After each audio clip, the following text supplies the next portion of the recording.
ഗാനം പോലെ ശ്രുതി മധുരമായിരുന്നു ആ കുടുംബത്തിലെ ഓരോ നിമിഷവും. കോടതി മുറിയിലെ കരുനീക്കങ്ങൾക്ക് കരുക്കളായി ഇവരെ എറിഞ്ഞുകൊടുത്തതിൽ ആർക്കാണ് പങ്ക്? പ്രതിയുടെ ഈ നിസ്സംഗമായ നിശബ്ദത ഒരു കുറ്റസമ്മതമായി തന്നെ കോടതി കണക്കാക്കേണ്ടതാണ്. ഏതാണ് തെറ്റ്, എവിടെയാണ് ശരി? കോടതി മുമ്പ് ഒരിക്കലും നേരിട്ടിട്ടില്ലാത്ത അപൂർവങ്ങളിൽ അപൂർവമായ കുറ്റകൃത്യമാണ്. ഒരു സ്ത്രീ എന്ന നിലയിലുള്ള പരിഗണനയോ അമ്മ എന്ന നിലയിലുള്ള പരിരക്ഷയോ ലഭിക്കാൻ പ്രതിക്ക് അർഹതയില്ല. കാലത്തിന് പോലും മറുപടി കണ്ടെത്താൻ കഴിയാത്ത ചോദ്യങ്ങൾ. ഈശ്വരൻ സാക്ഷിയായി.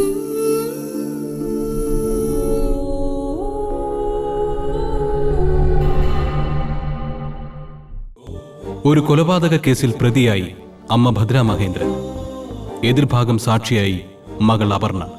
അന്നേ ദിവസം കോടതി മുറിയിൽ ഇവർ ഏറ്റവും വലിയ പരീക്ഷണങ്ങളെയാണ് നേരിട്ടത്.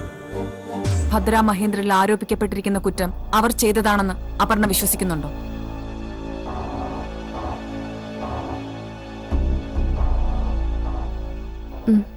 ലൗഡർ. വിശ്വസിക്കുന്നുണ്ട്.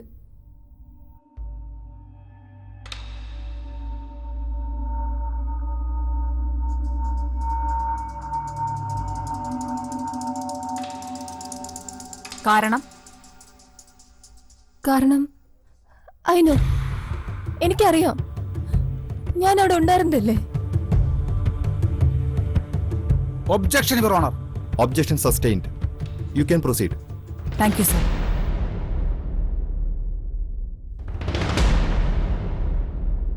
മിസ് ഗീതിക മഹേന്ദ്രനെ കൂറുമാറിയതായി കോടതി ഇവിടെ പ്രഖ്യാപിച്ചു കഴിഞ്ഞു. പക്ഷേ ഈ കേസിൽ യഥാർത്ഥത്തിൽ കൂറുമാറിയത് ആരെന്നറിയാമോ?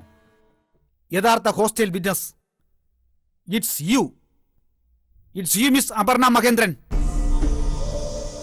പോലീസ് സ്റ്റേറ്റ്മെന്റിൽ നിങ്ങൾ കൊടുത്തിരിക്കുന്ന പരാമർശങ്ങളിൽ നിന്നും തീർത്തും ഘടകവിരുദ്ധമായ പരാമർശങ്ങളാണ് നിങ്ങളിപ്പോ കോടതിക്ക് മുന്നിൽ നടത്തിയിരിക്കുന്നത്. ശരിയല്ലേ? പറയൂ. ജൂഡ് സേവ്യർ നിങ്ങളുടെ ഒരു സാധാരണ സുഹൃത്ത് മാത്രമാണ്.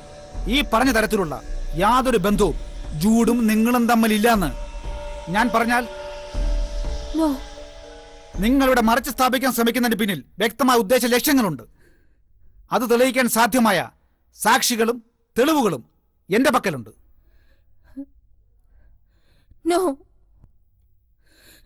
കള്ളമാണ്.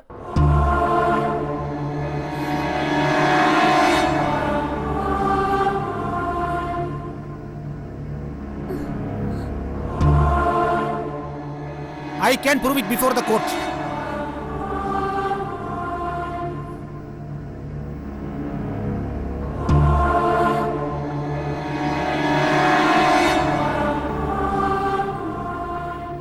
What happened? What happened, Miss Aparna?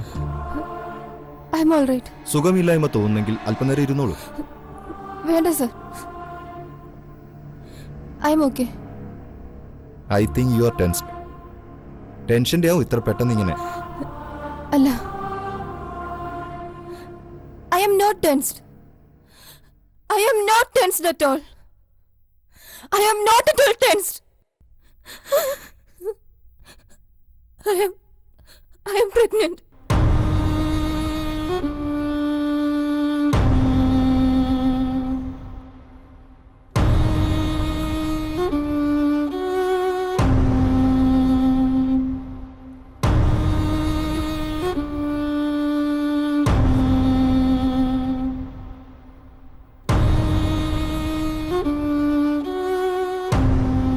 അവിവാഹിത എന്നാണല്ലോ പോലീസ് റിപ്പോർട്ടിലുള്ളത്. അതെ, അവിവാഹിതയാണ്.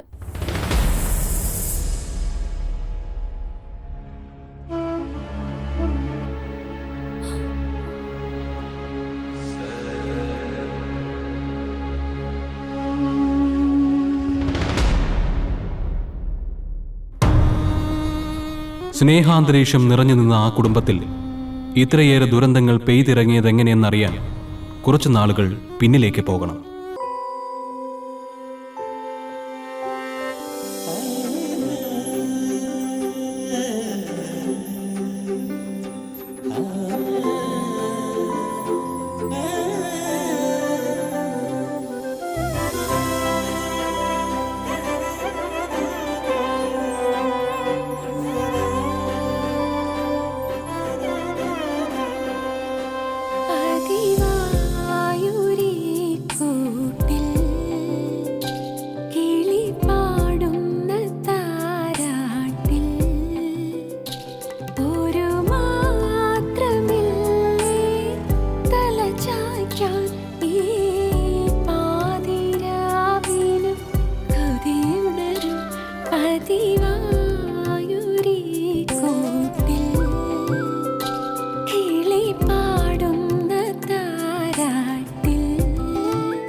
ഒരു ആൺസുഹൃത്തുമായി വീട്ടിൽ സംസാരിച്ചിരുന്ന അപർണയെ ഭദ്ര വഴക്കു പറയുന്നിടത്തു നിന്നാണ് സംഭവങ്ങളുടെ തുടക്കം.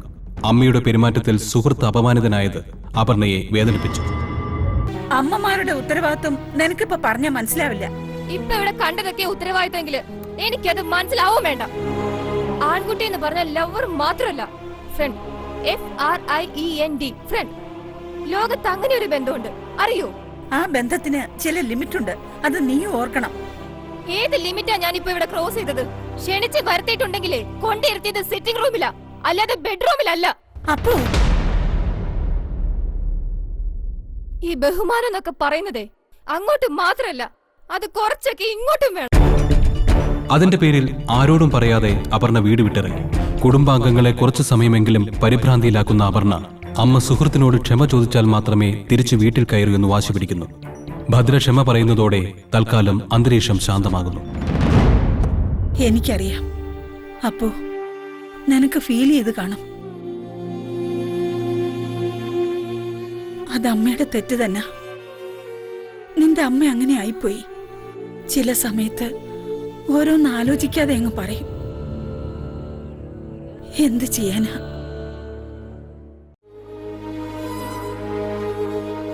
എന്റെ ഒരു ദിവസം എന്ന് പറയുന്നതേ നിന്റെയും ഇവളുടെയും ബഹളങ്ങളാ. അമ്മേ ബ്രേക്ക്ഫാസ്റ്റ്, അമ്മേ എന്റെ ബാഗ് എവിടെ, അമ്മേ ഞാൻ ഇറങ്ങാ, അങ്ങനെ ഒരു 100 അമ്മേ അമ്മേ. ഓരോ തവണയും നിങ്ങൾ എന്നെ അമ്മയെന്ന് വിളിക്കുമ്പോ നിങ്ങൾക്കത് വെറും ഒരു വിളിയാ. പക്ഷെ എനിക്ക് അതെന്റെ ജീവിതമാ, എന്റെ വിലയാ.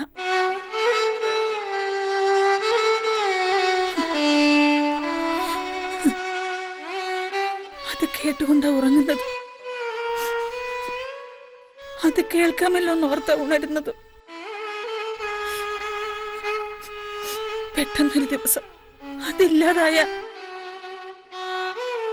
ഹോസ്റ്റലിൽ പോവാന്നൊക്കെ അപ്പോഴത്തെ ഒരു ചൂടിന് പറഞ്ഞു എന്നല്ലാണ്ട്, എന്നാ നീ പോയിക്കോന്ന് പറഞ്ഞാ ഞാനങ്ങ് പോവോന്നാ? കൊറേ പുളിക്കും. തന്റെ സഹോദരനും ബാർ ഉടമയുമായി മുകുന്ദന്റെ മകൻ നിഖിലിനെ കൊണ്ട് അപർണയെ കല്യാണം കഴിപ്പിക്കുന്ന കാര്യം ഭദ്ര അപർണയോട് സൂചിപ്പിക്കുന്നു. തന്റെ പ്രിയ സുഹൃത്തും മഹേന്ദ്രന്റെ മരിച്ചുപോയ സഹോദരന്റെ മകളുമായ മീനാക്ഷിയോട് അപർണ തന്റെ മനസ്സ് തുറക്കുന്നു. ഒരു വലിയ ഇഷ്ടം ഇപ്പൊ എനിക്കുണ്ട്.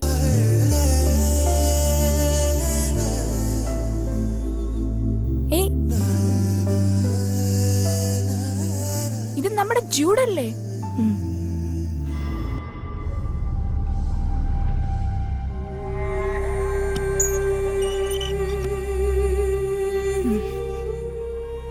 നീ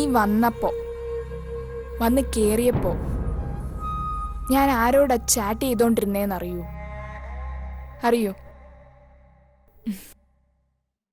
നിഖിൽ.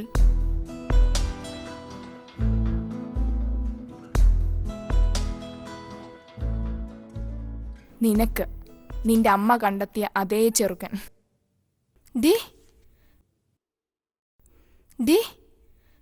നിങ്ങള് രണ്ടുപേരും? സത്യം? എനിക്ക് വിശ്വസിക്കാൻ പറ്റുന്നില്ല. ഇങ്ങ് വന്നേ.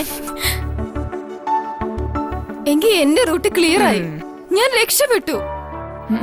ഇല്ല, ഇതങ്ങനെ പറയാൻ പറ്റില്ല. നിന്റെ കാര്യം പറഞ്ഞ പോലെ ഇതൊരു 2-way കമ്മിറ്റ്മെന്റ് അല്ല. We are just close friends. എനിക്കിഷ്ടമാണ് അവനെ, പക്ഷേ അവന്റെ ഭാഗത്തുനിന്ന് ഫ്രണ്ട്ഷിപ്പിനപ്പുറം ഒരു അടുപ്പമുണ്ടോ എന്ന് എനിക്കറിയില്ല. മീനാക്ഷിയുടെ അമ്മയും നർത്തകിയുമായ ശ്രീദേവി ഈ വിവരങ്ങൾ അറിയുന്നു. അവരിൽ കടുത്ത ഞെട്ടലുകൾ ഉണ്ടാക്കുന്ന രഹസ്യങ്ങളാണത്. തൽക്കാലം മഹേന്ദ്രനെ ഒന്നും അറിയിക്കേണ്ട എന്നവർ തീരുമാനിക്കുന്നു. അപർണയും ജൂഡുമായിട്ടുള്ള സ്നേഹബന്ധം മഹേന്ദ്രൻ അറിയാൻ ഇടവരുന്നു. ജൂഡിനെ അത്രയേറെ ഇഷ്ടപ്പെട്ടിരുന്ന മഹേന്ദ്രന് ആ സ്നേഹത്തിന് എതിരു നിൽക്കാനാകുന്നില്ലെങ്കിലും ഭദ്രയ്ക്കൊരിക്കലും ആ വിവാഹം ഉൾക്കൊള്ളാനാകുന്നില്ല എന്ന വസ്തുത അയാളെ വിഷമവൃത്തത്തിലാക്കി. ബാംഗ്ലൂരിൽ സോഫ്റ്റ്വെയർ എഞ്ചിനീയറായ നിഖിൽ മീനാക്ഷിയുടെ മനസ്സ് തുറക്കുന്നു. ഞാൻ അപ്പുവിനോട് പറഞ്ഞത് അത് മീനാക്ഷി തന്നെ ഉദ്ദേശിച്ചു മാത്രമാണ്.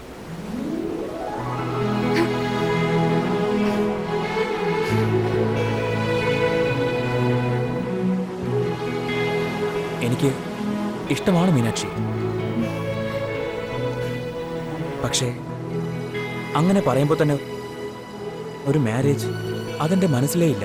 അങ്ങനെ ഒന്നിന് ഞാനൊട്ടും പ്രിപ്പയർഡും അല്ല. പ്രിപ്പയർഡ് അല്ലെന്ന് പറഞ്ഞ അത് ചോദിക്കരുത്. ഇഷ്ടമില്ലാഞ്ഞിട്ടല്ല, അത് മാത്രം മനസ്സിലാക്കിയാൽ മതി.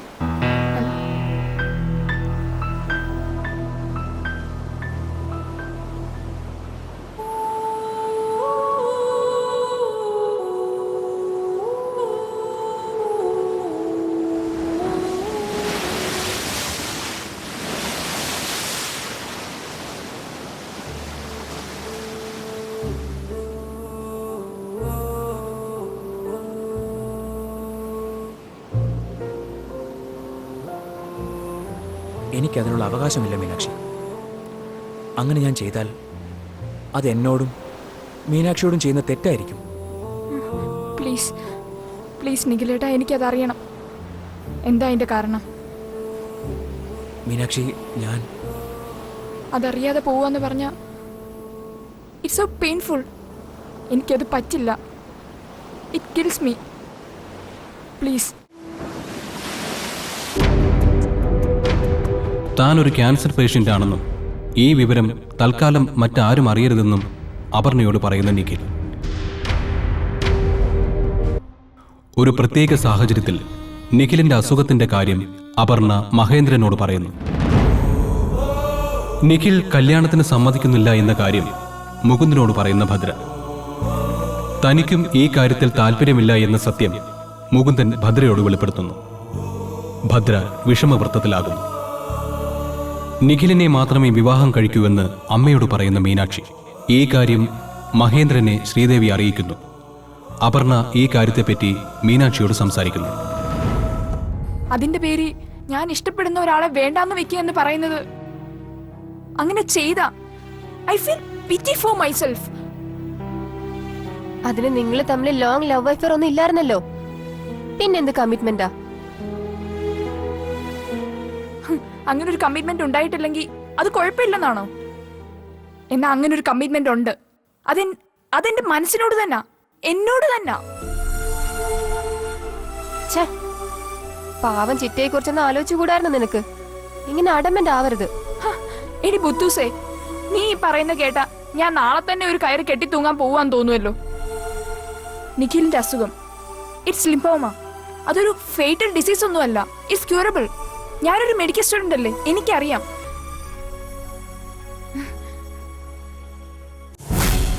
മീനാക്ഷി തന്റെ നിലപാട് വ്യക്തമാക്കുന്നു.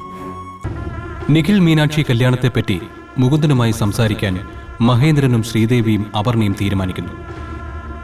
ഇക്കാര്യത്തെപ്പറ്റി സംസാരിക്കാൻ ശ്രീദേവിയും മീനാക്ഷിയും മുകുന്ദന്റെ വീട്ടിലേക്ക്. ഇതുവരെയും അച്ഛന്റെ ഇഷ്ടം അനുസരിച്ച് ഞാൻ പ്രവർത്തിച്ചിട്ടുള്ളൂ. പക്ഷെ ഇവിടെയെങ്കിലും എനിക്ക് എന്റെ ഇഷ്ടം പറയണം. മുട്ടുകാല് തല്ലി ഓടിച്ച് ഈ വീടിന്റെ മൂലയ്ക്ക് അറിയും ഞാൻ. എന്തോന്നാ ഇത്? നാട്ടുകാരും പണിക്കാരും ഒക്കെ നോക്കി നിൽക്കുക. പ്രായം കഴിഞ്ഞൊരു ചെക്കനാന്ന് നോക്കണ്ടേ? പ്രായമായി എന്ന് കരുതിപ്പോയതാ തെറ്റിയത്. തല്ലിയും ചൊല്ലിയും തന്നെ വളർത്തിയതാ. ഇങ്ങോട്ട് മാറി. ഇത്തിരി മുതിർന്നപ്പോ ഞാനൊന്ന് കണ്ണടച്ചു. അവിടെയാ എനിക്ക് തെറ്റിപ്പോയത്. അതാ ഇവൻ ഈ തോന്നിവാസം എന്റെ നേരെ കാണിച്ചത്. എന്താ, നീയായിട്ട് വിളിച്ചു വരുത്തിയവരെ നീയായിട്ട് തന്നെ പറഞ്ഞു വിടുന്നോ, അതോ ഞാനത് ചെയ്യണോ? ഞാനത് ചെയ്യാൻ പോയാ കേസ് ഇവിടെ നിൽക്കത്തില്ല. 2 പെണ്ണുങ്ങളാ, വകുപ്പും നിയമവും വേറെയാ. പക്ഷെ ഞാനതൊന്നും നോക്കത്തില്ല. അച്ഛാ, പക്ഷെ മീനാക്ഷി അവളെനിക്ക് ഇഷ്ടമായിട്ടാ. അപ്പൊ തീർന്നില്ല നിന്റെ അഹമ്മതി അല്ലേ?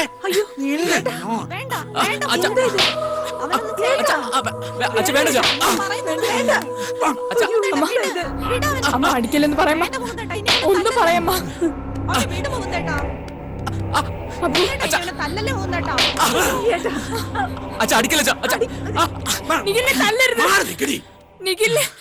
തല്ലരുത്. ഈ തർക്കത്തിനിടയിൽ അപർണ ഇടപെടുന്നു. അമ്മ നിർത്ത്. ഞാനാ നിഖിലേട്ടനായിട്ടുള്ള കല്യാണത്തിന് നോ പറഞ്ഞത്, അല്ലാതെ നിഖിലേട്ടനല്ല. എന്താ നീ എന്താ പറഞ്ഞേ? അപ്പോ നിനക്കാണോ നിഖിലിനെ കല്യാണം കഴിക്കാൻ ഇഷ്ടമല്ലായിരുന്നേ? അങ്ങനെയാണോ? ആണോന്ന്? അതെ.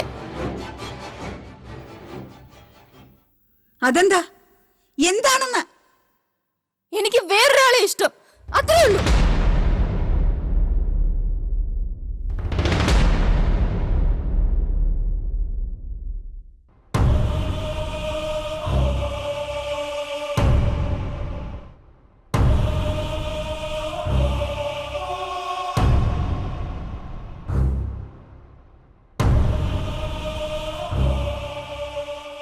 ആരാ? ആരാന്നാ ചോദിച്ചത്? പറയാൻ.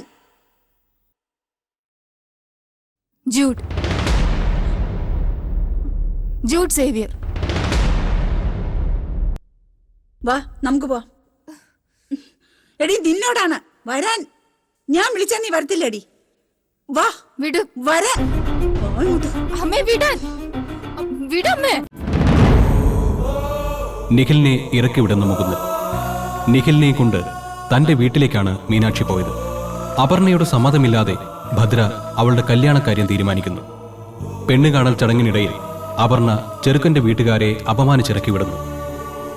ഞാനൊരു വ്യക്തിയാണ്, സ്വന്തം വിചാരവും വികാരവും ഇഷ്ടമൊക്കെ ഉള്ള ഒരാൾ. അതമ്മയ്ക്ക് ഒരു കാലത്തും മനസ്സിലായിട്ടില്ല, മനസ്സിലാവത്തുമില്ല. ബാങ്ക് അക്കൗണ്ടും സ്റ്റാറ്റസും ഓഫീസ് ഫയൽസും മാത്രമാണ് അമ്മയുടെ ജീവിതം. മനുഷ്യരുടെ ഫീലിംഗ്സ് മനസ്സിലാക്കാൻ അമ്മയ്ക്ക് അറിയില്ല. അതേസമയം അച്ഛനത് പറ്റും. എന്റെ മനസ്സിലെ ഒരു ചെറു ചലനം പോലും മനസ്സിലാക്കാൻ ഈ മനുഷ്യന് സാധിക്കും. അച്ഛനായാലും അമ്മയായാലും മക്കളുടെ ഫീലിംഗ്സ് മനസ്സിലാക്കാൻ സാധിക്കണം. ഫീലിംഗ്സ് മനസ്സിലാക്കുന്നു. മക്കള് വേലി ചാടാൻ പോകുമ്പോ ചൂട്ട് പിടിച്ചു കൊടുക്കുന്നവനല്ല അച്ഛൻ. ഏത് അച്ഛനത് ചെയ്താലും അതിന് വേറെ പേരാ പറയാ. അമ്മ പറഞ്ഞോ, എന്ത് ചീപ്പ് വർത്താനം വേണേലും പറഞ്ഞോ, അമ്മയെ കൊണ്ട് അതേ പറ്റൂ. ഈ പറഞ്ഞ സംസ്കാരം സ്വഭാവമാണ് അമ്മ എന്നെ പഠിപ്പിക്കാൻ നോക്കുന്നെങ്കിൽ അതെനിക്ക് പഠിക്കണ്ട. ഇതുപോലെ എന്റെ സമ്മതം കൂടാതെ വേറെ ആലോചനയും കല്യാണവും കൊണ്ടുവരാനാണ് പ്ലാനെങ്കിൽ ആണെങ്കിൽ ഞാൻ ഈ വീട്ടിൽ ഒരു നിമിഷം പോലും നിൽക്കില്ല. എനിക്ക് വേണ്ട ഇവിടെ. വീട് വിട്ടിറങ്ങിയ അപർണ നേരെ മീനാക്ഷിയുടെ വീട്ടിലേക്കാണ് പോയത്. അവിടെ അവർ നിഖിലിനെ കാണുന്നു.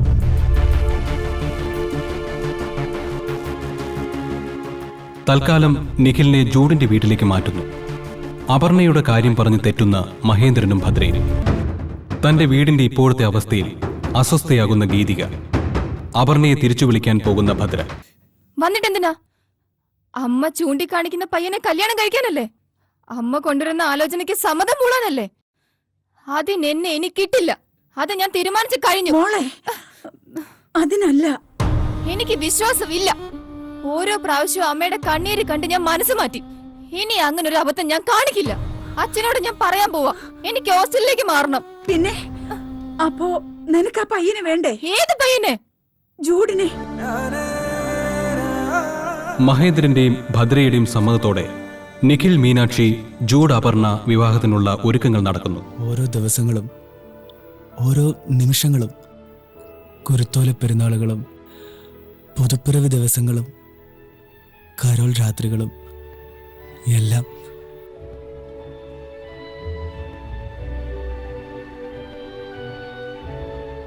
പിന്നെ പപ്പയും അമ്മയും പോയപ്പോ ചേച്ചി എന്നെ അടക്കി പിടിച്ച് ഉപ്പാപ്പ വിടാതെ നിന്നത്. എന്നോ ഒരു ദിവസം മാഷിനെ ആദ്യമായി കണ്ടത്. മാഷിന്റെ ആദ്യത്തെ അഭിനന്ദനം. കൊയർലൈൻ്റെ പാട്ട് കഴിഞ്ഞ് തോളത്ത് തട്ടി, മിടുക്കനാ, ഇവനെ അങ്ങ് കൊണ്ടുവരണമെന്ന് ഉപ്പാപ്പയുടെ മാഷ് പറഞ്ഞത്.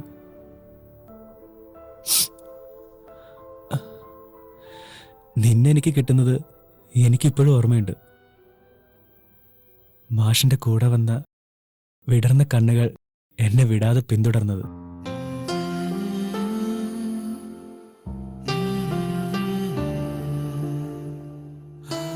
മനസ്സ് അസ്വസ്ഥമായപ്പോഴാ നിന്നെയും കൂട്ടി ഇവിടെ വന്ന് പ്രാർത്ഥിക്കണമെന്ന് തോന്നിയത്.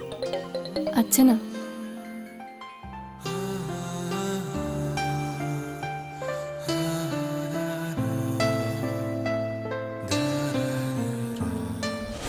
ഇതിനിടയിൽ ജൂഡിന്റെയും അപർണയുടെയും ജാതകം ചേരില്ല എന്ന് ജ്യോത്സ്യൻ പ്രവചിക്കുന്നു. കണ്ടെത്താൻ ശ്രമിച്ച പരിഹാരങ്ങൾക്കും കണ്ടെത്തിയ പ്രശ്നങ്ങൾക്കുമപ്പുറം ആർക്കും ഗണിക്കാൻ കഴിയാത്ത കാലത്തിന്റെ കാണാവഴികളിലൂടെയായിരുന്നു ഈ കുടുംബത്തിന്റെ യാത്ര.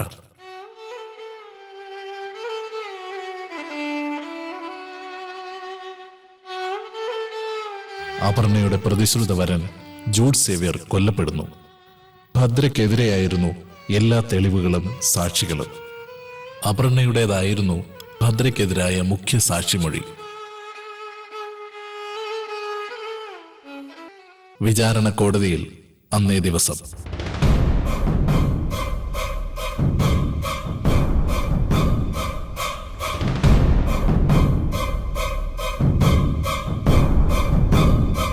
കോടതിയിൽ നിന്നും ഇറങ്ങിയ ട്രീസിയും അപർണയും ഒരു ഡോക്ടറെ കാണുന്നു. അപർണ ഗർഭിണിയാണെന്ന് തെളിയിക്കാനുള്ള ഒരു മെഡിക്കൽ സർട്ടിഫിക്കറ്റ് വാങ്ങുന്നു.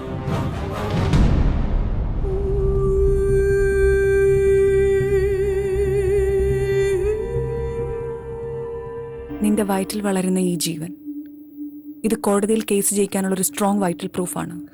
ആരൊക്കെ എങ്ങനെയൊക്കെ തേച്ചാലും മായ്ച്ചാലും പോവാത്ത ഒരു വലിയ തെളിവ്. പക്ഷെ അതിനേക്കാൾ ഒരു വക്കീലിനും സാക്ഷിക്കും അപ്പുറം നമുക്കിടയിൽ ഇത് മറ്റൊരു കൂട്ടിയുറപ്പിക്കലാണ്. എൻ്റെ അനിയൻ്റെ കുഞ്ഞ് നിന്റെ വയറ്റിൽ വളരുന്നു. ഒരേ ലക്ഷ്യത്തിന് വേണ്ടി നിൽക്കുന്നവരെന്നതിനപ്പുറം നമ്മളെ തമ്മിൽ ബന്ധിപ്പിക്കുന്ന മറ്റൊരു കണക്ഷൻ. അപർണയോട് സ്വന്തം വീട്ടിൽ പോയി നിൽക്കാൻ ഉപദേശിക്കുന്ന ട്രീസ. സ്വന്തം വീട്ടിലേക്ക് തിരിച്ചു വരുന്ന അപർണ. ഞാൻ ജൂഡിനെ സ്നേഹിച്ചതാണോ കുറ്റം? ജൂഡിൽ നിന്ന് എനിക്കുണ്ടായ കുഞ്ഞാണോ അതിന് കാരണം? ആണോ? അല്ല, അതൊന്നും അല്ല. സ്വന്തം വാശിയും സ്വന്തം ഇഷ്ടവും മാത്രം ജയിക്കണമെന്ന് ഇവിടെ ചിലർ ആഗ്രഹിച്ചു. അതിനെന്ത് മാർഗവും സ്വീകരിക്കണമെന്ന് ഇവിടെ ചിലർ തീരുമാനിച്ചു. അമ്മ പറഞ്ഞതനുസരിച്ച് ജീവിക്കണം, അതാ നല്ലതെന്ന് പലരും പല വട്ടം എന്നോട് പറഞ്ഞു. പക്ഷെ അനുസരിച്ചില്ലെങ്കിൽ അതിന് ഇങ്ങനെ ഒരു ജീവന്റെ വില കൊടുക്കണമെന്ന് ആരും എന്നോട് പറഞ്ഞില്ല. അതാരും എന്നോട് പറഞ്ഞില്ല. ഭദ്ര ഒരു കൊലപാതകയാണെന്ന് പറയുന്ന അപർണയോടും ട്രീസിയോടും ഗീതിക പ്രതികരിക്കുന്നു.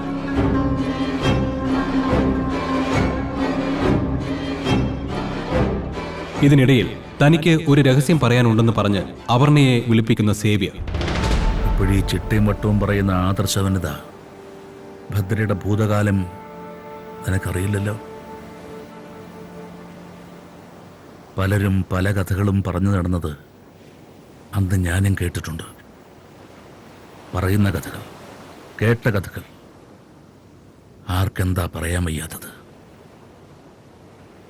ഞാനും അത്രേ കരുതിയുള്ളൂ.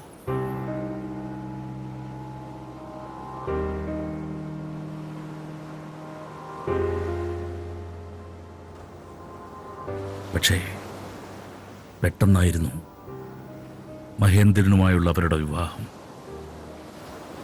എല്ലാവരും നോക്കുമ്പോൾ അവരുടേതൊരു സംതൃപ്ത ദാമ്പത്യ ജീവിതം. പക്ഷേ എനിക്കും മഹേന്ദ്രനും ഭദ്രയ്ക്കും സേക്രഡ് ഹാർട്ട് ക്ലിനിക്കിലെ ഒരു ഡോക്ടർക്കും മാത്രം അറിയാവുന്ന ഒരു രഹസ്യമുണ്ട്. ആ രഹസ്യം കൂടി അറിഞ്ഞാലേ ഈ കഥ പൂർണ്ണമാവുകയുള്ളൂ. കല്യാണം കഴിഞ്ഞ് ഒരാഴ്ച കഴിഞ്ഞപ്പോഴാണ് ഭദ്രയ്ക്ക് പെട്ടെന്നൊരു തലകറക്കം. വീട്ടിൽ വേറെ ആരുമില്ല. ഞാനും മഹേന്ദ്രനും ചേർന്നാണ് അവരെ ഹോസ്പിറ്റലിൽ കൊണ്ടുവന്നാക്കിയത്. കാര്യമറിഞ്ഞതപ്പോഴാ. അവർ 2 മാസം ഗർഭിണിയായിരുന്നു.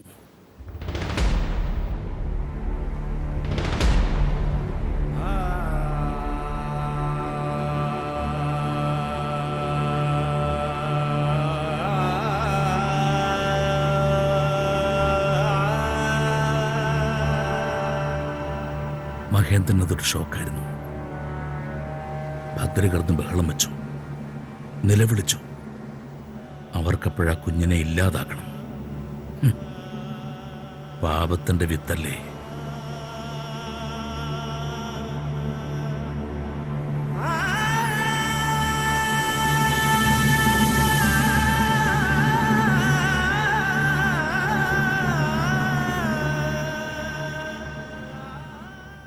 മഹേന്ദ്രൻ്റെതായിരുന്നു തീരുമാനം. വേണ്ട,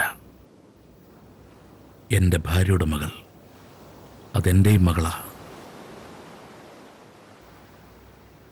ഇനി ഒരാളും മറ്റൊന്നും അറിയില്ല. അറിയണ്ട. അതിലൊരു മാറ്റവുമില്ലായിരുന്നു, അല്ലേ?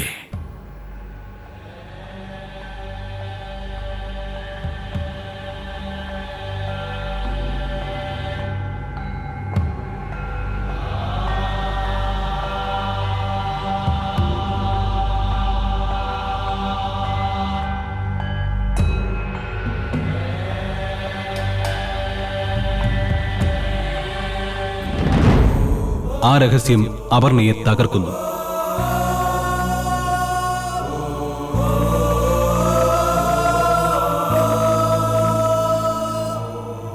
താനല്ല അച്ഛൻ എന്ന രഹസ്യം അപർണ അറിഞ്ഞതിൽ മഹേന്ദ്രൻ വിഷമിക്കുന്നു. വിജിലൻസ് സ്ക്വാഡ് ഭദ്രയെ അന്വേഷിച്ചു വരുന്നു. ഭദ്ര സ്ഥലത്തില്ലെന്നറിഞ്ഞ് അവർ മടങ്ങുന്നു.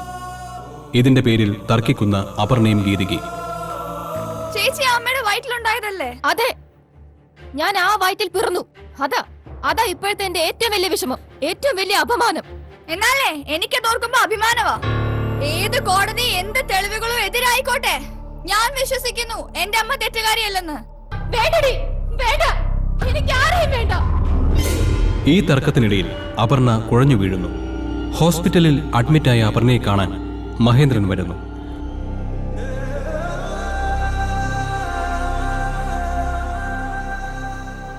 ഈ ലോകത്ത് ആരൊക്കെ എന്തൊക്കെ പറഞ്ഞാലും നീ എന്റെ മോളാ, അതിനൊരു മാറ്റമില്ല. അങ്ങനെ ഒരു ഒഴുക്കം മറുപടി അല്ല എനിക്ക് വേണ്ടത്. ഉപ്പാപ്പയെല്ലാം പറഞ്ഞു. അച്ഛനും അമ്മയെ കല്യാണം കഴിച്ച് ഒരാഴ്ച കഴിഞ്ഞ് അമ്മയെ ഹോസ്പിറ്റലിൽ എത്തിച്ചപ്പോ അമ്മ 2 മാസം പ്രഗ്നന്റ് ആയിരുന്നു. അത് സത്യമാണോ അല്ലേ? അതാ എനിക്ക് അറിയേണ്ടത്. അപർണയുടെ അച്ഛൻ മഹേന്ദ്രനല്ല എന്ന സത്യം ട്രീസ ശ്രീദേവിയോട് പറയുന്നു. ജൂഡിന്റെ മരണത്തിൽ ശ്രീദേവിക്ക് പങ്കുണ്ടെന്ന് സംശയിക്കുന്ന ട്രീസ അപർണയുടെ ഇപ്പോഴത്തെ നിലപാടിനെപ്പറ്റി കുറ്റപ്പെടുത്തി സംസാരിക്കുന്ന മീനാക്ഷി.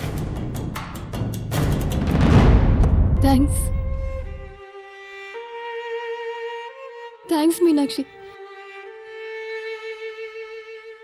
നാളുകൾക്ക് ശേഷം ഡിയറസ്റ്റ് ഫ്രണ്ടിനെ കണ്ടപ്പോൾ അവളുടെ അവസ്ഥ മനസ്സിലാക്കി കൺസോൾ ചെയ്തല്ലോ. അവളുടെ ഫീലിംഗ്സ് ഷെയർ ചെയ്തതിനും താങ്ക്സ്. ഞാൻ ഒരിക്കലും മറക്കില്ല ഈ മീറ്റിംഗ്, ഈ ദിവസം. താങ്ക്സ് എ ലോട്ട്.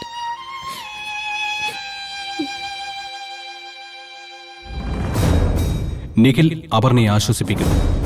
അപർണ സ്വന്തം വീട്ടിലേക്ക് തിരിച്ചു വരുന്നു. അസുഖം ബാധിച്ച മഹേന്ദ്രനെ ശുശ്രൂഷിക്കുന്ന ശ്രീദേവിയെ അപർണ കാണുന്നു. അവൾ ശ്രീദേവിയോട് മോശമായി പെരുമാറുന്നു.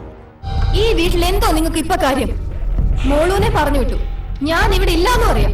പിന്നെ നിങ്ങൾ എന്ത് ഉദ്ദേശത്തില ഈ മനുഷ്യന്റെ കൂടെ ഇവിടെ നിൽക്കുന്നതെന്ന് എനിക്ക് ഇപ്പൊ അറിയണം. മഹേന്ദ്രൻ ഇതിലിടപെടുന്നു. നമുക്കിനി കോടതിക്കാണ്. അവിടെ വെച്ചുള്ള മിണ്ടലും പറച്ചിലും ഒക്കെ മതി. അത്രേ ഉള്ളല്ലോ ഇഷ്ടവും ബന്ധമൊക്കെ. പിന്നെ ഭദ്രയെ ജയിലിൽ കയറ്റുക എന്നുള്ളതാണല്ലോ നിന്റെ അവതാര ഉദ്ദേശം. എന്നാ നീ കേട്ടോ, നീ 100 ജന്മം ജനിച്ച് ജീവിച്ചാലും അത് നടക്കത്തില്ല. ഞങ്ങൾ സമ്മതിക്കത്തില്ല. പകരം നിനക്ക് കാണാം 3 തണുത്തു മരവിച്ച ശരീരങ്ങൾ ഇങ്ങനെ മുറ്റത്ത് നിരത്തിയിട്ടിരിക്കുന്നത്. പറ്റിയ ഒരു കാര്യം നീ ചെയ്യണം. മക്കളതിന്റെ പടമെടുത്ത് ഫേസ്ബുക്കിലിടണം. വളർത്തി വലുതാക്കിയ അച്ഛന്റെ അമ്മയുടെയും കുഞ്ഞനീത്തിയുടെയും പടവ. അതായിരിക്കണം ക്യാപ്ഷൻ. കിട്ടും കുറെ ലൈക്കും ഷെയറും. അതുകൊണ്ട് നീ തൃപ്തിപ്പെട. അത് കഴിഞ്ഞ് നീ ഇവിടെ താമസിച്ചാ മതി. അത് കഴിഞ്ഞ് മതി. വേണ്ട. ഭീഷണിയാണോ? എന്നാ അങ്ങനെ ഒരു ഭീഷണിയിലൊന്നും ഞാൻ പേടിച്ചു പോകുന്നു വിചാരിക്കണ്ട. ഈ പറഞ്ഞതിനപ്പുറമാണ് ഞാൻ അനുഭവിച്ചത്. എന്ത് പറഞ്ഞാലും ചെയ്താലും ഞാൻ ഇവിടെ നിറങ്ങുന്നു വിചാരിക്കണ്ട.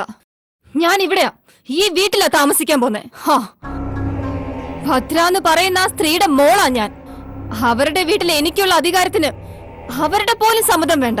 അതാ നിയമം. അറിയത്തില്ലെങ്കിൽ പഠിച്ചിട്ട് വാ.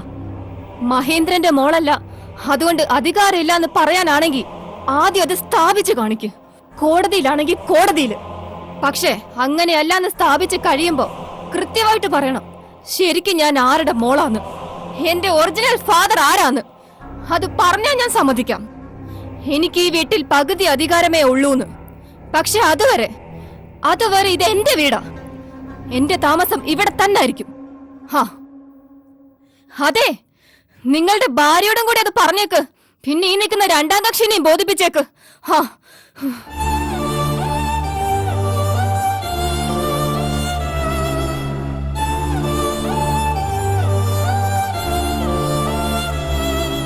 ഭദ്രയെ അന്വേഷിച്ച് പോലീസ് സ്റ്റേഷനിലെത്തുന്ന അപർണയും ട്രീസയും. അവിടെ ഒപ്പിടാൻ വരുന്ന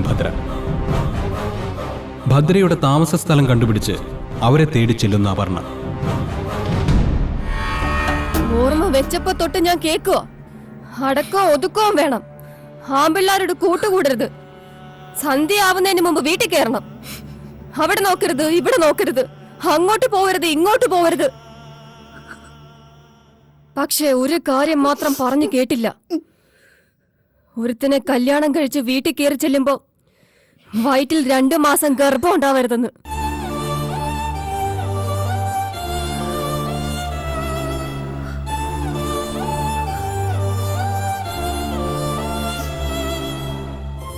നിങ്ങൾ എന്നെ അങ്ങനെ പറഞ്ഞ് പഠിപ്പിച്ചില്ല.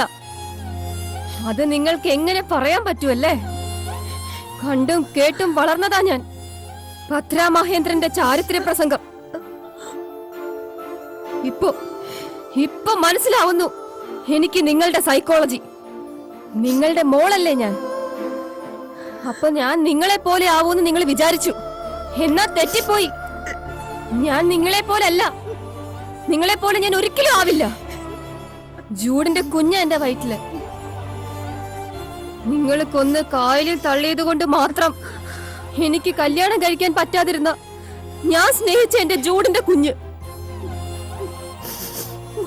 മിണ്ടരുത്. ആ വാക്ക് നിങ്ങൾ മിണ്ടിപ്പോകരുത്. കൊന്നു കളയാൻ തീരുമാനിച്ചതല്ലേ നിങ്ങൾ എന്നെ? ആ നിൽക്കുന്ന മനുഷ്യൻ എനിക്ക് തന്ന ഭിക്ഷയല്ലേ എന്റെ ഈ ജീവിതം? ഭിക്ഷ. എനിക്കറിയാം. ഇപ്പൊ പക്ഷെ ആ മനുഷ്യൻ പോലും ചിന്തിക്കുന്നുണ്ടാവും അന്നേ അതിനെ അങ്ങ് തീർത്ത് കളയായിരുന്നു, വേണ്ടാന്ന് വെക്കായിരുന്നു. അതിനും നിങ്ങളാ കാരണം. നിങ്ങൾ മാത്രം. എന്റെ വയറ്റിലുണ്ട് 4 മാസം പ്രായമായ കുഞ്ഞ്. അതെന്റെ തെറ്റില്ല, എന്റെ ശരിയാ. അതെന്റെ ശരിയാണെന്ന് ബോധ്യമുള്ളതുകൊണ്ടാ, ഉറപ്പുള്ളതുകൊണ്ടാ നാട്ടുകാര് മുഴുവൻ കേൾക്കെ എനിക്കത് വിളിച്ചു പറയാൻ പറ്റിയത്. നിങ്ങളെപ്പോലെ അത് ഒളിച്ചും മൂടിയും വെച്ച് ഏതെങ്കിലും ഒരു മനുഷ്യനെ പറഞ്ഞു പറ്റിക്കില്ല ഞാൻ. കല്യാണം കഴിച്ച അയാളുടെ ചെലവിലും കാരണത്തിലും അല്ല ഞാൻ എന്റെ കുഞ്ഞിനെ വളർത്താൻ പോകുന്നത്. എന്റെ ശരിയായിട്ടാ, എന്റെ ജൂഡിന്റെ കുഞ്ഞായിട്ടാ. അന്തസ്സോടെയും അഭിമാനത്തോടു കൂടിയും ഞാൻ പറയും ഇത് ജൂഡ് സേവിയറിന്റെ കുഞ്ഞാണെന്ന്. പക്ഷെ നിങ്ങൾക്ക് അങ്ങനെ പറയാൻ പറ്റുമോ? പറ. നെഞ്ചത്ത് കൈ വെച്ച് നിങ്ങൾക്ക് പറയാൻ പറ്റുമോ എന്റെ അച്ഛൻ ആരാന്ന്? പറയാൻ പറ്റുമോന്ന്? മീനാക്ഷി അപർണയെ കുറ്റപ്പെടുത്തി സംസാരിക്കുമ്പോൾ അവളെ ന്യായീകരിക്കുന്ന നിഖിൽ. അവരുടെ കല്യാണത്തിന് എല്ലാവരും സമ്മതിച്ചതാ. എല്ലാവരുടെ അനുഗ്രഹവും ഉണ്ടായിരുന്നു. ഒരുപക്ഷെ നമ്മളെക്കാൾ ഏറെ ഒരുമിച്ച് ജീവിക്കാൻ ആഗ്രഹിച്ചതും അവരാണ്. ഇപ്പോഴും ഓർക്കുക ആ ദിവസം. സന്തോഷത്തിലും ചിരിയിലും തുടങ്ങിയ ആ നിമിഷങ്ങൾ. കായൽക്കരയിലെ ആ വീടും ജൂഡിന്റെ പാട്ടും ജൂഡിന്റെ ബാൻഡും ആ സംഗീതവും ഇപ്പോഴും ഓർക്കുക.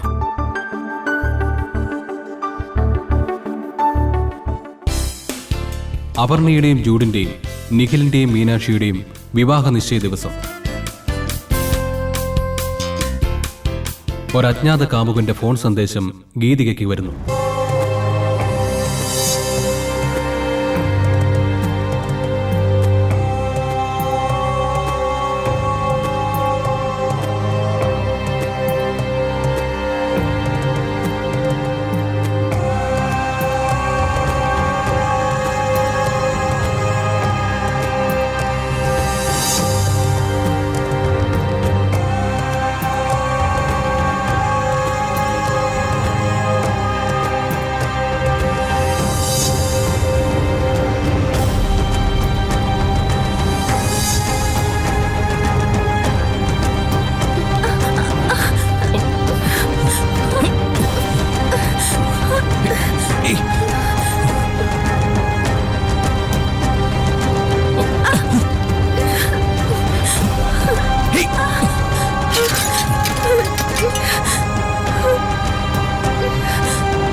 എന്താ എന്താ എന്താ നീ പറയുന്നേ? എന്താ എന്ത് പറ്റി? അമ്മ അത് കണ്ടോ? എവിടെ?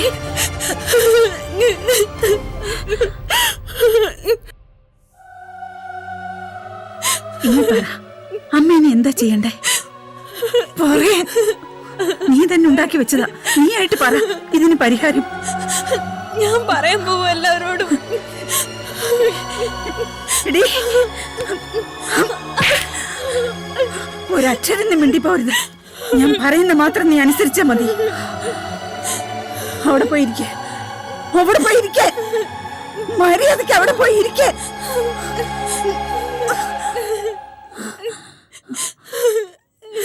ഇനി നീ ഞാൻ പറയുന്നത് മാത്രം കേട്ടോണം. പിറ്റേന്ന് വെളുപ്പിന് മഹേന്ദ്രനും കുടുംബവും തിരിച്ചു പോകുന്നു.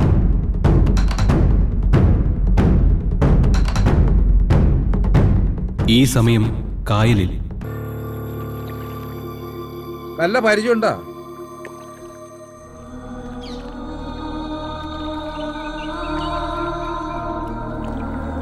എന്തായാലും വലിയ കഷ്ടമായി പോയി.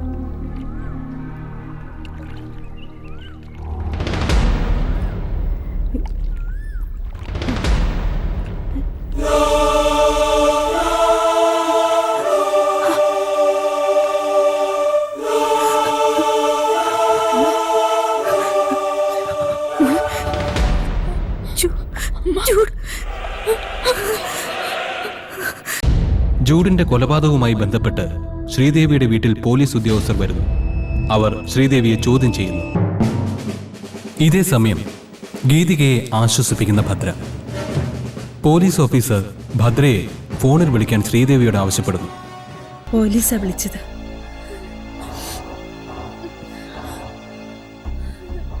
അവളെ അപ്പുനെ അങ്ങോട്ട് കൊണ്ടുചെല്ലാനാ പറഞ്ഞത്. ബോഡി കിട്ടിയെന്ന്. ജൂഡിന്റെ ബോഡി പോസ്റ്റ്മോർട്ടത്തിനായി കൊണ്ടുപോകുന്നു. ഇതേ സമയം ശ്രീദേവിയുടെ വീട്ടിൽ ജൂഡിന്റെ കൊലപാതകത്തെപ്പറ്റി സംബന്ധിച്ചുള്ള തെളിവുകൾ പോലീസ് ശേഖരിക്കുന്നു.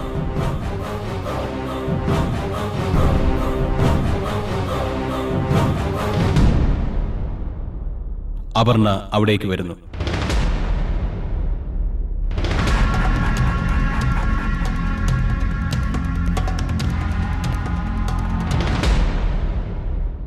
ജൂഡ് മരിച്ചുപോയി എന്ന സത്യം അപർണ മനസ്സിലാക്കുന്നു.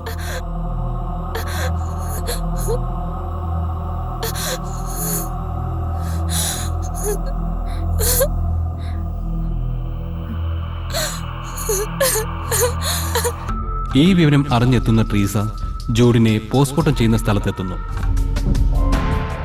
അവിടേക്ക് വരുന്ന മഹേന്ദ്രൻ ജൂഡിന്റെ മരണത്തെപ്പറ്റിയുള്ള തന്റെ സംശയങ്ങൾ മഹേന്ദ്രനോട് പറയുന്ന ട്രീസിയും സേവ്യറും.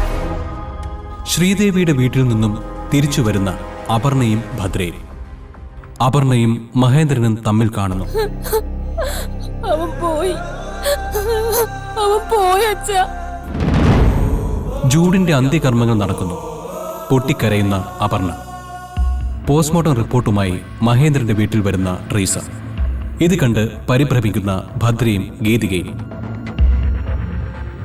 ജൂഡിന്റെ autopsy report, forensic details. TBI ആണ് മരണകാരണം. Traumatic brain injury. It was a closed head injury. ഒരു സ്ട്രോങ് മെറ്റൽ കൊണ്ടുള്ള പ്രൈമറി ബ്രെയിൻ ഡാമേജ്. അതാണ് ഫേറ്റൽ റീസൺ. ഇൻസ്റ്റന്റ് ഡെത്ത് ആയിരുന്നു. അത്രയും ഡീപ്പാണ് skull fracture. So it's a murder. കൊല്ലണമെന്ന കൃത്യമായ ഇൻറ്റൻഷനോടെ തന്നെ ആരോ ആക്രമിച്ചു.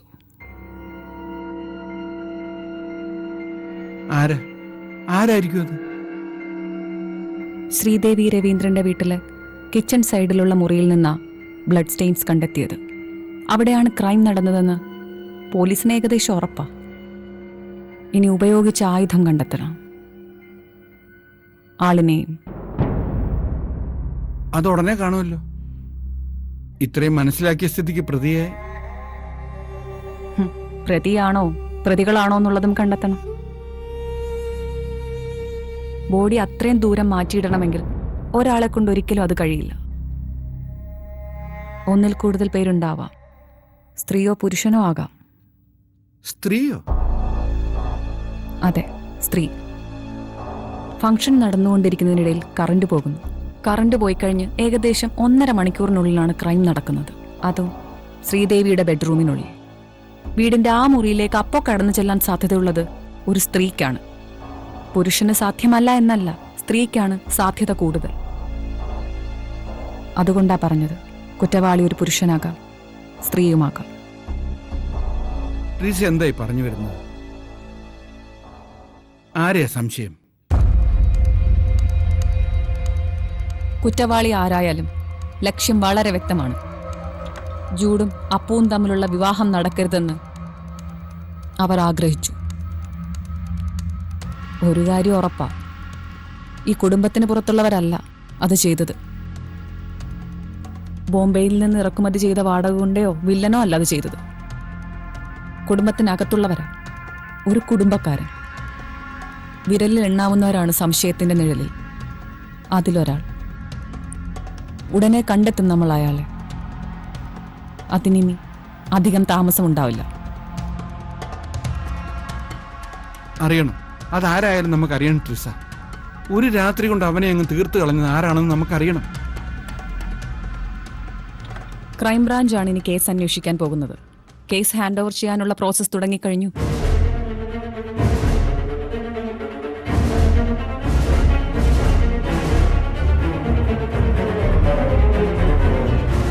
ഭദ്രയാണ് ജൂഡിന്റെ കൊലപാതകത്തിന് ഉത്തരവാദിയെന്ന് അപർണയോട് പറയുന്ന സേവിയർ. ഉപ്പാപ്പ എന്താ ഈ പറയുന്നേ? എന്റെ അമ്മയ്ക്ക് കല്യാണം ഇഷ്ടമല്ലായിരുന്നു എന്ന് എനിക്കറിയാം. പക്ഷെ അമ്മ ജൂഡിനെ ഞാനിതൊരിക്കലും വിശ്വസിക്കില്ല ഞാൻ. നിന്റെ അമ്മ ചെയ്തു എന്നല്ല, ചെയ്യിച്ചതാ. ചൂണ്ടിക്കാണിച്ചു കൊടുത്താ മതി. കൊന്നു തരുന്ന കൊട്ടേഷൻ ടീമുണ്ട്, അവരെ കൊണ്ട് ചെയ്യിച്ചതാ. സേവിയർ പറയുന്നതിൽ കാര്യമുണ്ടെന്നും ഈ കാര്യത്തിൽ അപർണ തന്റെ നിലപാട് വ്യക്തമാക്കണമെന്നും ട്രീസ. നമ്മൾ ഉദ്ദേശിക്കുന്നതൊന്നും നടക്കില്ല. ജൂഡിനെ കൊന്നവർ ആരായാലും അവർ സുരക്ഷിതരായി തന്നെ ജീവിക്കും. അതനുവദിച്ചു കൊടുക്കാൻ എനിക്കോ ഉപ്പാപ്പയ്ക്കോ പറ്റില്ല. അതിന് ഞാൻ ഏതറ്റം വരെയും പോവും. ജൂഡിന് വേണ്ടി എന്തും ഞാൻ ചെയ്യും. അവനെ കൊന്നത് ആരാണെന്ന് കണ്ടുപിടിക്കാൻ ഞാൻ എന്തും ചെയ്യും. ഇനി നീയാ തീരുമാനിക്കേണ്ടത്, നീ എവിടെയാ നിൽക്കേണ്ടതെന്ന്, നിന്റെ നിലപാട് എന്താണെന്ന്. ജൂഡിന്റെ കൊലപാതക കേസ് അന്വേഷിക്കാൻ പുതിയ ഒരു ഓഫീസർ വരുന്നു, DYSP ശ്രീറാം ചന്ദ്രശേഖർ. പഴയ ഒരു കേസിന്റെ പേരിൽ ശ്രീറാം ചന്ദ്രശേഖറും ട്രീസിയും തമ്മിൽ ഇടയുന്നു. ഫ്രെയിമും റൂട്ടും ഒക്കെ കൃത്യമായി വരച്ചു വെച്ച് അതിൽ കുറ്റവാളിയെ പ്രതിഷ്ഠിക്കുന്ന ഈ ഏർപ്പാടുണ്ടല്ലോ, ചിലപ്പോൾ കൊടുത്ത പണി 18 തിരിച്ചു കിട്ടും.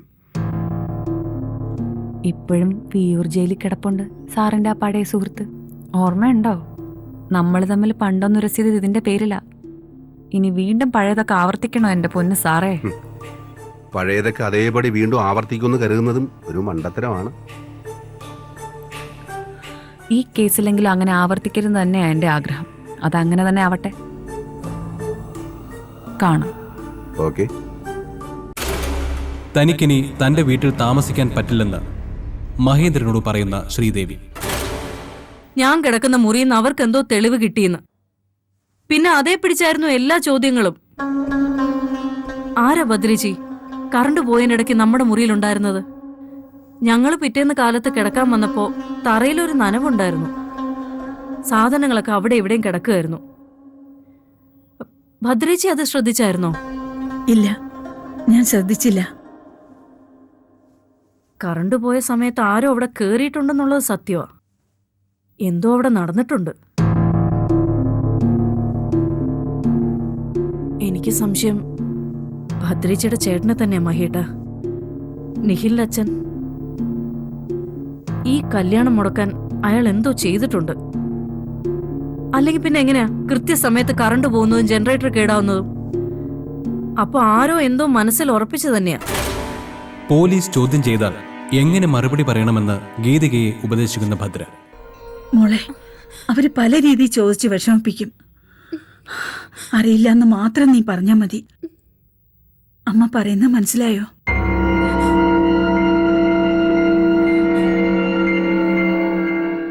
പക്ഷെ അമ്മേ, അവര് ക്വസ്റ്റ്യൻ ചെയ്യുമ്പോ എന്തെങ്കിലും ഒരു ഡൗട്ട് അവർക്കുണ്ടായ അത് പോരെ അമ്മ അവർക്ക്? അങ്ങനെ ഉണ്ടാവില്ല. ഉണ്ടായാൽ തന്നെ ആ ചോദ്യങ്ങളൊക്കെ എന്നോട് മാത്രമായിരിക്കും. കേസ് അന്വേഷണത്തിന്റെ ഭാഗമായി മഹേന്ദ്രന്റെ വീട്ടിൽ വരുന്ന ഡിവൈഎസ്പിയും സംഘവും. അവർ മഹേന്ദ്രനെയും കുട്ടികളെയും ചോദ്യം ചെയ്യുന്നു. ഓഫീസിൽ പോയ ഭദ്രയെ ചോദ്യം ചെയ്യാൻ ഡിവൈഎസ്പി വിളിച്ചു വരുത്തുന്നു. അപ്പോ അമ്മയും ഇളയ മകളും കൂടി ശ്രീദേവിയുടെ മുറിയിലാ കിടന്നത്. അതായത് കൊല നടന്നു എന്ന് സംശയിക്കുന്ന അതേ മുറിയിൽ. അപ്പു എവിടെ അന്ന് രാത്രി കിടന്നത്?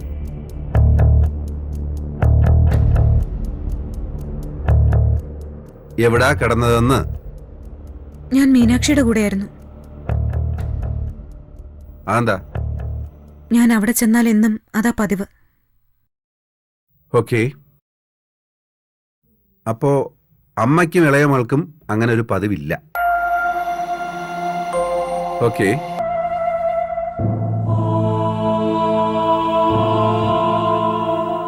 മുളങ്ങി വന്നേ, ഒരു കാര്യം ചോദിക്കട്ടെ.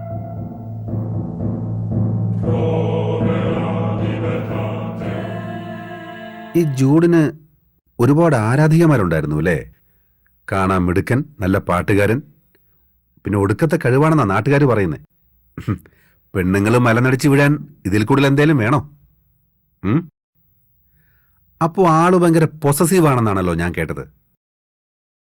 അവനെ ആരെങ്കിലും അങ്ങ് കൊത്തിക്കൊണ്ടു പോകുന്നൊരു പേടി അപ്പൂനെപ്പോഴും ഉണ്ടായിരുന്നല്ലേ? ഇല്ല, എനിക്കങ്ങനെ പേടിയൊന്നും ഉണ്ടായിരുന്നില്ല. ഇച്ചിരി വിശ്വാസക്കുറവുണ്ടായിരുന്നു അപ്പൂന് ജൂഡിന്റെ കാര്യത്തില്, ശരിയല്ലേ? ഇല്ല, എനിക്കങ്ങനെ ഒരു വിശ്വാസക്കുറവും ഉണ്ടായിരുന്നില്ല. ഞാൻ എനിക്ക് കിട്ടിയൊരു ഫീഡ്ബാക്കിന്റെ കാര്യമോ പറഞ്ഞത്. തിരിച്ച് ജൂഡ് എങ്ങനായിരുന്നു അപ്പൂന്റെ കാര്യത്തില്? ജൂഡിന് അപ്പൂന് വിശ്വാസമായിരുന്നു? ആയിരുന്നു. ഞങ്ങൾ രണ്ടുപേർക്കും ഇടയിൽ അങ്ങനെ ഒരു പ്രശ്നവും ഉണ്ടായിരുന്നില്ല. ഓക്കെ, അപ്പൊ ഞാനതങ്ങ് വിടുക. അപർണ കന്യാകുമാരി പോയിട്ടുണ്ടോ?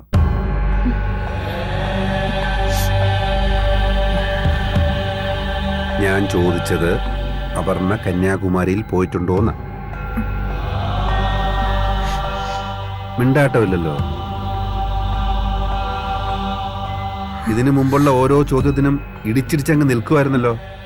പെട്ടെന്ന് എന്ത് പറ്റി അങ്ങ് ചൊട്ടാൻ? എന്റെ ചോദ്യം അപർണ കന്യാകുമാരിയിൽ പോയിട്ടുണ്ടോന്നാ. പോയിട്ടുണ്ട്, കുറെ പ്രാവശ്യം. എന്നാ അവസാനം പോയത്? വീട്ടിൽ നിന്ന് എല്ലാവരും കൂടി ഒരു 2 വർഷം മുൻപ്. അതിനുശേഷം പോയിട്ടില്ല. ഉറപ്പാണല്ലോ? അച്ഛനും അമ്മയൊക്കെ കേട്ടല്ലോ, 2 വർഷം മുമ്പാണ് നിങ്ങൾ എല്ലാവരും കൂടി ചേർന്ന് കന്യാകുമാരി പോയത്. ഈ പറഞ്ഞതിനി മാറ്റി പറയരുത്.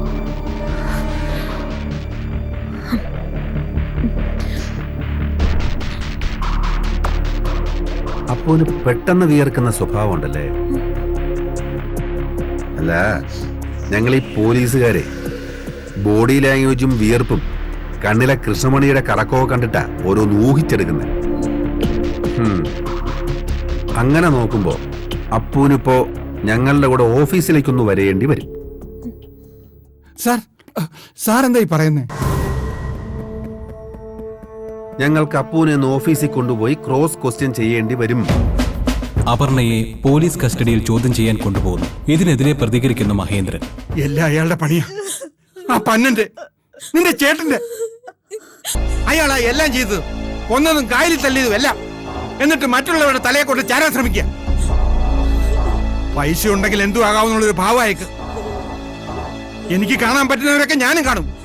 ഏതറ്റം വരെയും പോവും. അവനെ തീർത്ത ആരാണെന്ന് എനിക്കറിയണം. മഹേട്ടനിപ്പോ അതിന്റെ പുറകെ ഒന്നും പോണ്ട. നമ്മുടെ അപ്പനെ നമ്മുടെ അടുത്തിങ്ങ് കൊണ്ടുവന്നാൽ മാത്രം മതി. അവളെ രക്ഷപ്പെടുത്തിയാൽ മതി. വേറെ പൊല്ലാപ്പനൊന്നും മഹേട്ടൻ പോണ്ട. ആരെ ശത്രുക്കളാക്കണ്ട. എന്താ നമ്മൾ എന്തെങ്കിലും ചെയ്തിട്ടാണോ നമ്മുടെ അപ്പനെ പിടിച്ചോണ്ട് പോയത്? അല്ലല്ലോ. എല്ലാം തീർക്കാൻ ഒറ്റ മാർഗമുള്ളൂ. അതല്ലേ ഞാൻ പോയി അയാളുടെ കാല് പിടിക്കാം, നിന്റെ ആങ്ങളുടെ. ഒടുവിൽ ആ സത്യം മഹേന്ദ്രനോട് ഭദ്രയ്ക്ക് തുറന്നു പറയേണ്ടതായി വരുന്നു. അവനെ കൊന്നത് ആരാണെന്ന് അറിഞ്ഞ മഹേട്ടന്റെ ഭദ്രയ്ക്ക് ജയിലിൽ പോണ്ടി വരും. നീ എന്താ ഭദ്ര പറയുന്നേ? അത് ഞാൻ അല്ലച്ച ഞാനാ. മോളെ എന്തായി പറയുന്നേ? ഇല്ല, എനിക്ക് അച്ഛനോടെങ്കിലും പറയണം. നിങ്ങൾ രണ്ടാളും കൂടി എന്തായി പറയുന്നേ? എനിക്ക് അച്ഛനോടെങ്കിലും ഇതൊക്കെ പറയണം അമ്മ. എനിക്ക് പറ്റില്ല. ഞാൻ എന്താ കാര്യം? എനിക്ക് മനസ്സിലാവുന്ന തരത്തിൽ പറ.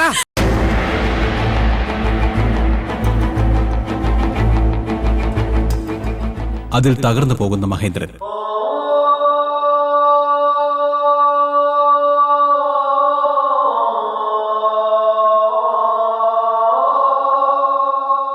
അപർണയെ മോചിപ്പിക്കാൻ വരുന്ന മഹേന്ദ്രനും ട്രീസിയും. മഹേന്ദ്രന്റെ ഭാവമാറ്റത്തിൽ സംശയിക്കുന്ന ട്രീസ. മാഷ് ഇന്നലെ പറഞ്ഞ കാര്യങ്ങളല്ലല്ലോ എന്ന് പറയുന്നത്. കുടുംബക്കാരിലൊരാളാണ് മർഡർ ചെയ്തതെന്ന് ഞാൻ പറഞ്ഞപ്പോൾ മാഷൊന്നും മിണ്ടിയില്ല. എന്നിട്ട് ഇപ്പൊ നേരെ അത് കുടുംബത്തിലേക്ക് വന്നപ്പോൾ മാഷിന് പ്രശ്നമായി അല്ലേ? അതല്ല, ജൂഡിന്റെ കാര്യത്തിലും നമ്മൾ അനുഭവിക്കാനുള്ളതൊക്കെ അനുഭവിച്ചു, വിഷമിക്കാനുള്ളതൊക്കെ വിഷമിച്ചു. ഇനി എന്തിനാ വെറുതെ? പോയതും നഷ്ടപ്പെട്ടതും ഒക്കെ ഞങ്ങൾക്കാ.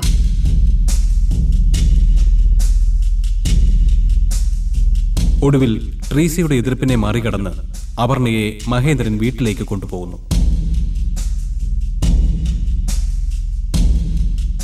ഭദ്ര ജൂഡിനെക്കുറിച്ച് മോശമായി അപർണയോട് സംസാരിക്കുന്നു. ഇതിനെതിരെ പ്രതികരിക്കുന്ന അപർണ. വേണ്ടി പോരുത് നിങ്ങൾ. എനിക്കിപ്പം മനസ്സിലായി, അന്ന് നിങ്ങൾ ഈ കല്യാണത്തിൽ നിന്ന് എന്നെ പറഞ്ഞൊഴിപ്പിക്കാൻ കാണിച്ച അതേ മനസ്സാ ഇപ്പോഴും നിങ്ങൾക്ക്. അതേ വിഷവാ ഇപ്പോഴും നിങ്ങളുടെ വാക്കുകളിൽ. മോളെ, അതുകൊണ്ടല്ല അമ്മ. ചേച്ചി അമ്മ പറയുന്നത് കേക്ക്. മിണ്ടരുത് നീ. ഇപ്പൊ എനിക്ക് തോന്നുന്നു നിങ്ങളൊക്കെ കൂടി അറിഞ്ഞോണ്ടാ എന്റെ ജൂഡ് പോയതെന്ന്. ഞാൻ അങ്ങനെയാ വിശ്വസിക്കുന്നത്. മോളെ, എന്റെ പൊന്നു മോളെ, ഞാൻ പറയുന്നു എനിക്ക് കേക്കണ്ട. നിങ്ങളുടെ പഞ്ചാര വാക്കും വർത്തമാനം ഒന്നും എനിക്ക് കേക്കണ്ട. ഞാനാ മണ്ടി. നിങ്ങളുടെ വാക്ക് വിശ്വസിച്ച് അവനെ കൊണ്ട് ഈ വീട്ടിലേക്ക് കയറി വന്ന ഞാനാ മണ്ടി. ചേച്ചി ആദ്യം അമ്മ പറയുന്നത് കേക്ക്. അമ്മ വെറുതെ പറയുന്നതല്ല, പറയുന്നതിനൊരു കാരണമുണ്ട്. അമ്മ വെറുതെ പറയില്ല. എന്ത് കാരണം? എന്ത് കാരണോ നീ നിന്റെ അമ്മയും കൂടി പ്ലാൻ ചെയ്ത് പറഞ്ഞുണ്ടാക്കി എന്നെ കേൾപ്പിക്കാൻ പോകുന്നത്? പറയടി.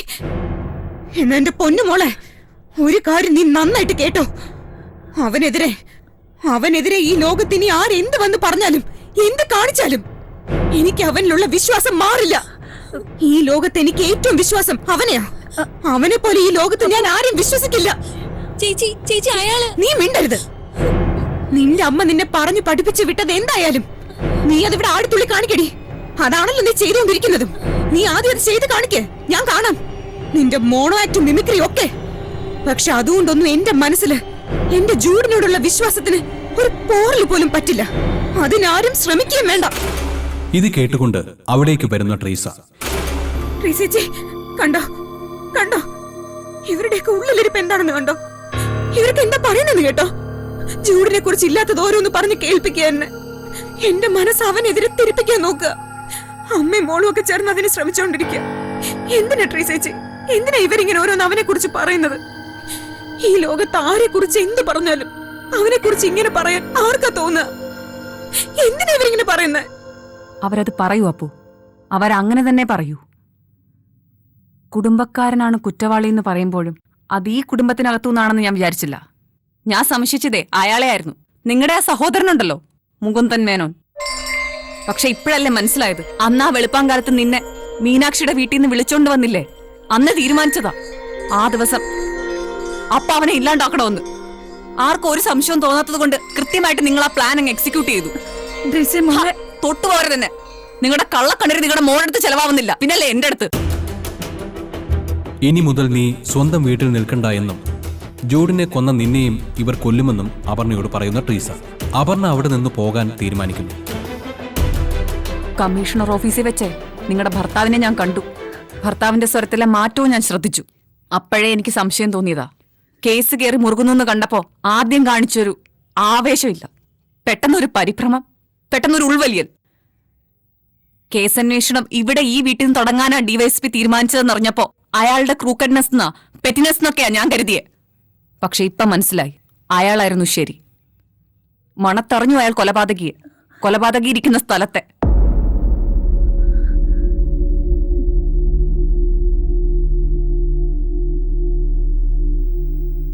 എന്റെ അനിയനാ, എന്റെ കുഞ്ഞനിയൻ. ജീവിതാവസാനം വരെ എന്നും എനിക്കൊപ്പം ഉണ്ടായിരിക്കുമെന്ന് ഞാൻ വിചാരിച്ച എന്റെ ചെറുക്കനെയാ നിങ്ങൾ തീർത്തു കളഞ്ഞത്.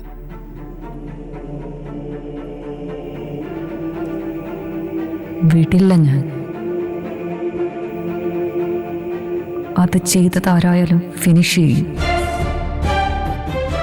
ഈ കുടുംബത്തിന്റെ സംഭവബഹുലമായ ദുരന്ത കഥ തുടർന്ന് കാണുക. തിങ്കൾ മുതൽ വ്യാഴം വരെ രാത്രി 8 മണിക്ക് ഫ്ലവേഴ്സ് ടിവിയിൽ.